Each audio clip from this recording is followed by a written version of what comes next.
একদম শেষ করব ডক্টর স্নিগ্ধা, যে স্থানীয় সরকার নির্বাচন দলীয় সরকারের অধীনে হলে পরে অনেক বেশি প্রভাবিত হয়। এখন যেহেতু নির্দলীয় সরকার আছে, সেক্ষেত্রে এটা ফেয়ার হতে পারে, এরকম একটা যুক্তি আছে। হ্যাঁ, যুক্তি আছে, কিন্তু তার সাথে সাথে আরও অনেকগুলো ঝুঁকিও আছে, সেটা আমরা সকলে মোটামুটি অনুভব করতে পারি। দেখুন, যে কোনো অর্থে দেশে একটা আনস্টেবল একটা সিচুয়েশন আমাদের পার করছি আমরা এখন। ঠিক এই মুহূর্তে শুধু স্থানীয় সরকার না, যে কোনো ধরনের এমন কোনো পদক্ষেপই গ্রহণ করা উচিত হবে না যেটা আমাদেরকে আরও আনস্টেবল করে দেয়। কারণ আপনি যখনই এটা আনস্টেবল হয়ে যাবে, আইন শৃঙ্খলা পরিস্থিতি নিয়ে আমরা দীর্ঘ কথা বলেছি এবং অনেক কিছুর পরে এখন একটা মানে কিছুটা স্বাভাবিক হয়েছে পরিস্থিতি। এখন ঘটনা হচ্ছে কি, আপনি যখন এরকম একটা স্থানীয় সরকার দিবেন, এই স্থানীয় সরকারে এই মুহূর্তে কোনো আপনার নির্বাচিত গভর্নমেন্ট না থাকার অর্থ কি এই যে এই মুহূর্তে কোনো একটি পক্ষ একচ্ছত্রভাবে ক্ষমতা চর্চা করছে না? নাকি ব্যাপারটা এরকম যে নির্বাচন না হলেই আমি খুশি, কারণ ততক্ষণ পর্যন্ত আমার ক্ষমতা চর্চার অনেক অনেক জায়গা বিরাজমান। তো সেক্ষেত্রে যদি এখন ওই ইলেকশনটা হয়, তাহলে আমি যে ক্ষমতার চর্চা করি সেই ক্ষমতা অনুযায়ী পুরো বিষয়টাকে স্থাপন করা সম্ভব হবে।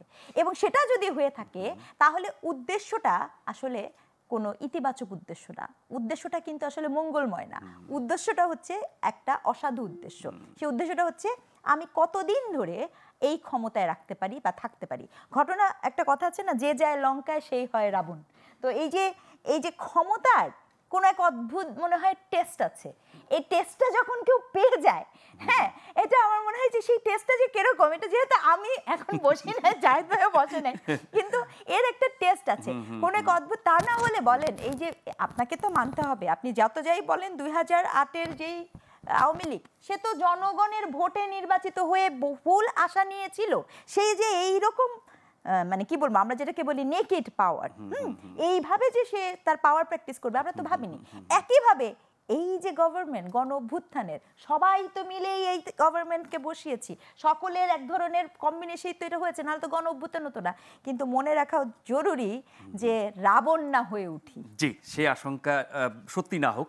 জাহিদ ভাই, একদম 1 মিনিটে শেষ করব। সেটি হচ্ছে যে একটি আইন শৃঙ্খলার কথা বললেন, সারা দেশে স্থানীয় সরকার নির্বাচন করলে সে অবস্থা নিয়ন্ত্রণে থাকবে কিনা, আর দ্বিতীয়ত হচ্ছে যে এই সময় তো কারো দ্বারা প্রভাবিত হতে পারে নাকি নিশ্চয়ই পারে, এবং হচ্ছেও, কোনো সন্দেহ নাই। কিন্তু তারপরও যে প্রশাসক নিয়োগের ক্ষেত্রে তো আমরা অনেক হয়েছে আমরা ওই যে বললাম বারবার যে আমরা একটা বিশেষ পরিস্থিতির মধ্য দিয়ে যাচ্ছি। এই পুরো জার্নিতে আমাদের অনেক কিছু অপ্রাপ্তি। এখন আসলে ওজন করা, মানে আমি আরও যদি খোলাখুলি বলি, মানে আপনার এখন কোনো না কোনো জায়গায় লস হবে, আপনার একটা লস মেনে নিতে হবে, আপনার হাত কাটতে হবে বা পা কাটতে হবে, আপনার অ্যাম্পুটেশন। সো আপনাকে বলা হলো ডিসিশন নাও, আপনি ভেবে চিন্তা করলেন পায়ের আলগা পা দিয়ে মোটামুটি কাজ চালানো যায়, সো আমি ওইটাই বেছে নিলাম। ব্যাপারগুলো এইরকম, আমাদের কিছু প্রবলেমের মধ্য দিয়ে ট্রানজিশনের সময় যেতে হবে, একটু মেনে নিয়েই যেতে হবে। নিশ্চয়ই।